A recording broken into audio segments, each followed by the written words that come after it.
নমস্কার। নমস্কার। আচ্ছা, এটাই বউ? কত বড়লোক ঘরে তোর সম্বন্ধ এনেছিলাম, তুই সব না করে দিলি। শেষ পর্যন্ত এই মেয়েকে বিয়ে করে নিয়ে আসলি। তোর বিয়ের দিন তো গিয়েছিলাম, তো খাবারই শেষ হয়ে গেছিল। গরিব ঘরের যখন মেয়ে তোর পছন্দই ছিল, তা আগে বলতি, তাহলে এত বড়লোক ঘরের মেয়ে দেখতে যেতাম না।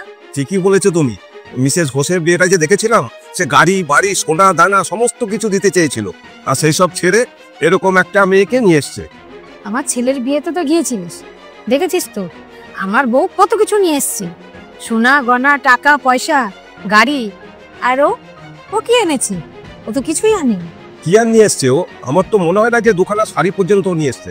আরে বাবা, আপনারা এটা কেন জিজ্ঞেস করছেন যে আমি ওর বাড়ির থেকে কি পেয়েছি কি পাইনি, ও কি পাঠিয়েছে, ওর বাবা মা কি দিয়েছে?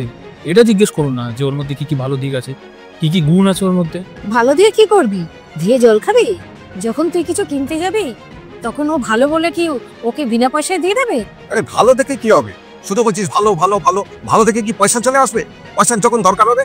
কারণ মা বাবাকে দেখো খালি হাতে পাঠিয়ে দিয়েছে শ্বশুর বাড়িতে। ব্যাস অনেক হয়েছে, এবার চুপ করুন।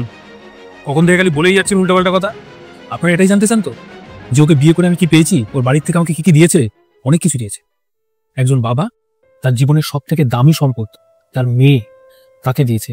একজন ভাই তার দুর্বলতাকে দিয়েছে, আর একজন বোন তার ছায়াকে দিয়েছে। আর একজন মা যে নিজের সন্তানকে কারোর কাছে দেয় না, দিতে চায়ও না, সেই মা তার সন্তানকে আমাকে দিয়েছে। এত কিছু দেওয়ার পরেও আর কি চাই? এখন দেওয়ার কথা আমার। ওকে যেটা দেব আমি, সেটা হচ্ছে ভালোবাসা, সম্মান। আর আপনারা কি বলছিলেন?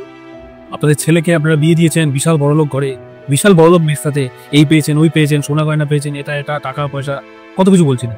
কোথায় হলো? কোথায়? এ তো বিয়ের পরদিন থেকেই শুনতাম যে বাড়িতে নাকি ঝামেলা হচ্ছে, আওয়াজ শোনা যেত। হ্যাঁ, আমিও আওয়াজ পেতাম আপনাদের বাড়ির থেকে। কোথায় আপনার ছেলে, আপনার বউ? কোথায়? কোথায় থাকে না তো একসাথে, আলাদা আলাদা থাকে। ওই তো জিনিসগুলি ঘরে পড়ে আছে, কি করবেন এখন ওই জিনিসগুলো? আরে জীবনে যদি শান্তি না থাকে তাহলে জিনিসগুলো নিয়ে কি করবেন? গলায় ঝুলিয়ে কি ঘুরে বেড়াবেন? আর এই যৌতুক, এই যৌতুকটা তারাই নেয় যাদের কোনো ক্ষমতা নেই কিছু করার। আর আমার বাবা মা আমাকে সেরকমভাবেই মানুষ করেছে। আমার সেই যোগ্যতা আছে যে আমি সেই জিনিসগুলো নিজের পয়সা দিয়ে কিনতে পারবো। আর আপনারা কি বলেছিলেন, যদি কিছু কিনতে হয় তাহলে ওর ভালো দিকটা দেখি কি এমনি এমনি দিয়ে দেবে? আরে যখন আমি অসুস্থ হব না, তখন আমার পাশে ওই থাকবে, ওই দেখবে আমাকে। ওই যৌতুকের জিনিস আমার কাজে আসবে না, ওই তখন আমার কাজে আসবে, ও তখন আমার পাশে থাকবে। আরে যদি নিজের লাইফ পার্টনার ঠিকঠাক হয় না, তাহলে আপনার কোনো যৌতুকের ওইসব জিনিসের দরকার হয় না, সে পাশে থাকলেই হয়, এমনি এমনি সব হয়ে যায়। আর হ্যাঁ, আরেকটা কথা, এই মেয়ে মানুষরা এমন ধরনের হয় যে আপনারা যদি কিছু দেন না তাকে, তাহলে সেগুলো সে ডবল করে আবার আপনাকে রিটার্ন করবে। সেটা ভালোবাসা হোক, সম্মান হোক, আর ঘৃণাই হোক।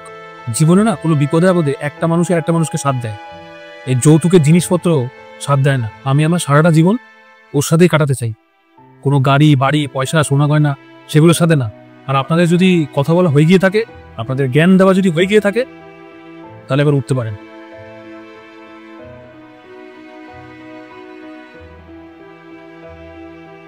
জানো অভি, আমার না এতদিন একটা মনের মধ্যে সব ভয় কাজ করতো আমার বিয়ে নিয়ে, যে আমার যে হাজবেন্ড হবে সে কিরকম হবে, সে আদৌ আমাকে ভালোবাসবে কিনা, আমাকে সম্মান করবে কিনা, আমি ভীষণ ভয় থাকতাম। কিন্তু বিশ্বাস করো, আজকের পর থেকে আমার সেই সব ভয় কেটে গেছে। তুমি যে আজকে আমার জন্য এরকম একটা স্ট্যান্ড নিলে, আমি তাতে নিজেকে ভীষণ প্রাউড ফিল করছি। থ্যাংক ইউ অভি। কি সুন্দর তুমি, তোমাকে নিয়ে খালি খুদবার করে, যত সব তুলে আসে কোথা কোথার থেকে। তোমাকে যদি কেউ কিছু রকম বলে, তাহলে সে আমার থেকে এরকমই শুনবে। যাও, এবার আমার জন্য একটু চা বানিয়ে নিয়ে এসো দেখি, তুমি দারুণ চা বানাও। যাও।